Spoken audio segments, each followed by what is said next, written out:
ఇదొత్తని ఈ టార్గెట్ పెట్టినాం ఇక ఈ ట్రిప్ వేసినాకనే పోవాలని చెప్పేసి అందుకే అవి కూడా మొత్తం ఇక చదువుతున్నాం మొత్తం.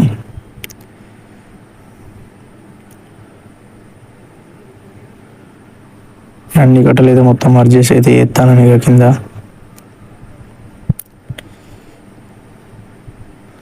ఇట్లా వామ్ వేసుకుంటే మళ్ళీ నెక్స్ట్ ఇంకొక 2 ట్రిప్పులు తెచ్చే ఉన్నాయి. ఆ 2 ట్రిప్పులు తెచ్చినప్పుడు కూడా డైరెక్ట్ వేసుకోవచ్చు అని చెప్పేసి ఇప్పుడే సెట్ చేస్తాను మేము మన వాళ్ళు. ఇక చూడు అయిపోయేసరికి అయితే ఇక ఆ బండి కూడా ఖతం చేసేసినాం. ఇంత హైట్ వచ్చింది. ఇక మళ్ళీ ఇంకొక 2 బండ్లు అయితే తేవాలి. ఇక 2 బండ్లు పెట్టేసి మనం తెచ్చుకొని బయట చూసుకోవాలి. ఇక సాయంత్రం అయితే అయింది. ఇక మధ్యాహ్నం ఇంటికి వచ్చాను అట్లా తిని కొంచెం ఊరికి. ఇక మళ్ళీ అయితే పోతాను ఇక మళ్ళీ ఒక ట్రిప్ వేసుకొద్దామని చెప్పేసి. ఈసారి 2 ట్రాక్టర్ రాలేదు, 1 ట్రాక్టర్ అయితే వచ్చింది. ఇక ఆల్రెడీ ఆ ట్రాక్టర్ మెరిగేసరికి లేట్ అయింది. ఎందుకంటే ఈ కట్టెలు కరెక్ట్ లేక ఊగే ఊగులుతానే తాళ్ళు దిగుతానే మొత్తం ఇక టార్చర్ అయితే అయింది మొత్తం.